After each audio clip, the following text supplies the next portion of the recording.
Hello, I'm Dr. Michael Grafals, and welcome to Literature 4192, Major Caribbean Writers, History, Memory, and the Rediscovery of Caribbean Space. So I hope you all introduce yourselves uh, on module page and that you read the syllabus and you answered that secret hidden Easter egg in the syllabus, and that you email me whatever that secret message asks for. So, just to give a thematic overview of what we'll be looking at. So, in this course, we'll be looking at uh, writers who create protagonists who go on journeys to give shape and to rediscover and give a new awareness to their Caribbean identities. So, like the book chapter we'll be reading this week by Catherine McKittrick, I'm also interested in how Caribbean writers transform the sense of alienation and dispossession they feel about their space and about their history into a new affirmation of space, a new affirmation of what it means to be Caribbean and what it means to be connected to the Caribbean as a region.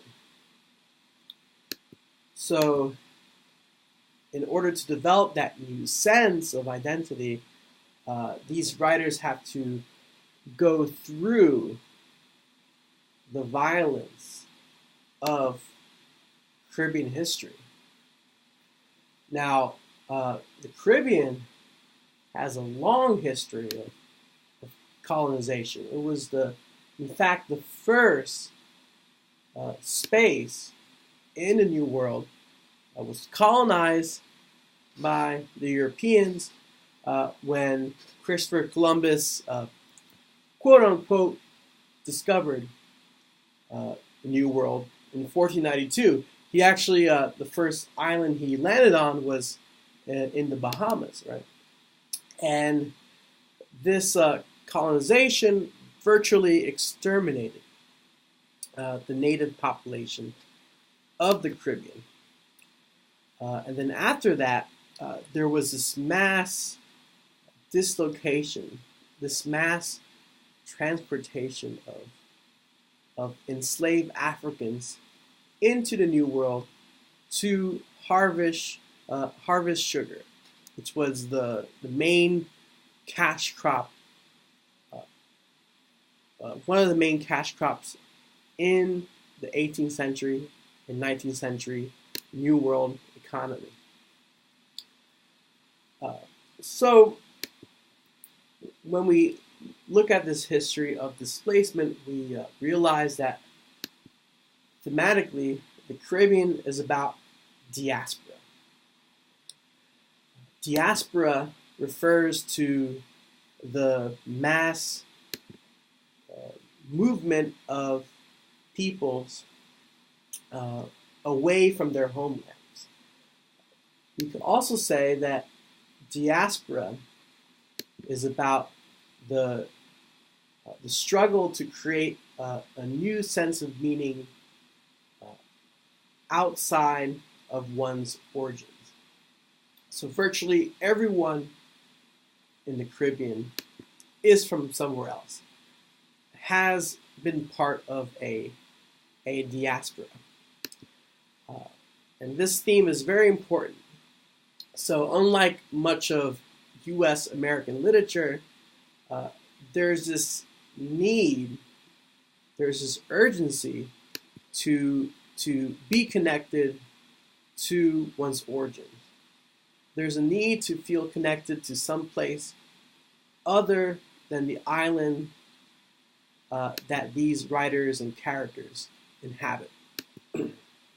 So, underwriting these writers' concerns about space is this history of cultural dispossession. They respond to this dispossession by seeking out in Caribbean space a new sense of purpose, a new sense of history, despite the long violence of history. So this week we start with the film Sugarcane Alley, directed by Eugene Palsy in 1983. The original title is La Rue Casse-Negre, and this film is about growing up in a sugar plantation in the 1930s. And this film is meant to provide a historical background to our next text next week, Notebook of a Return to the Native Land by Aimé Césaire. So when you watch this film, I want you to consider Eugene Palsy's representation of French Caribbean society. I also want you to notice Jose's connection to Africa and his African past.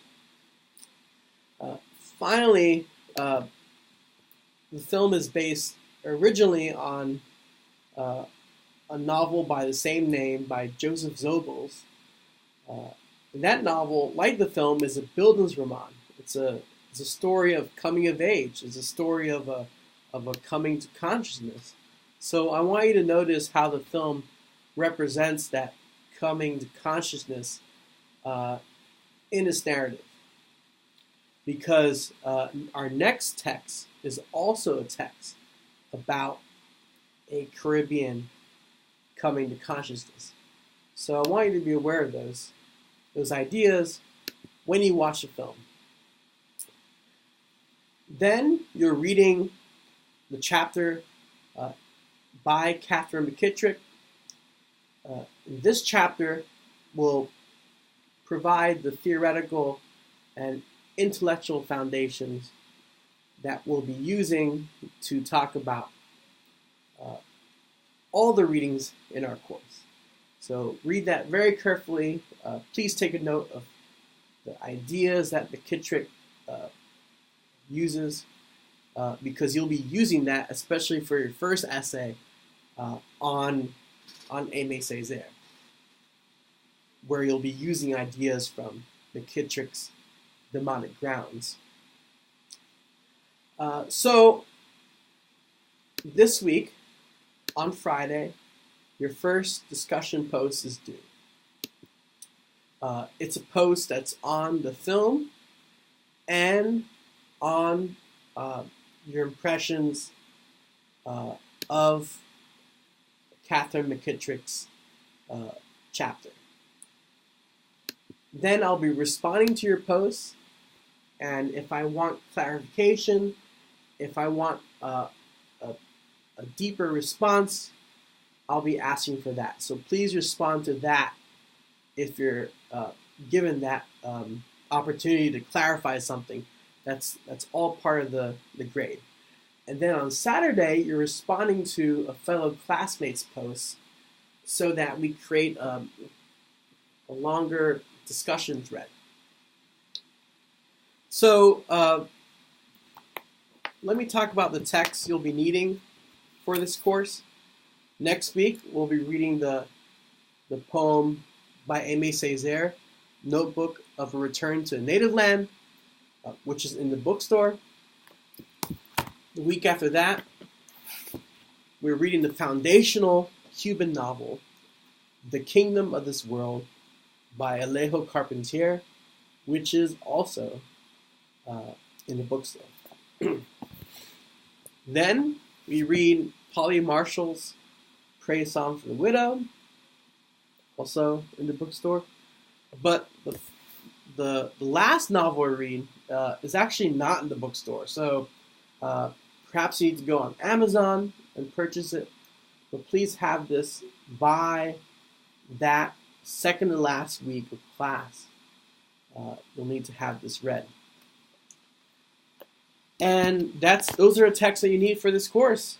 And the rest will be watching films that supplement the readings.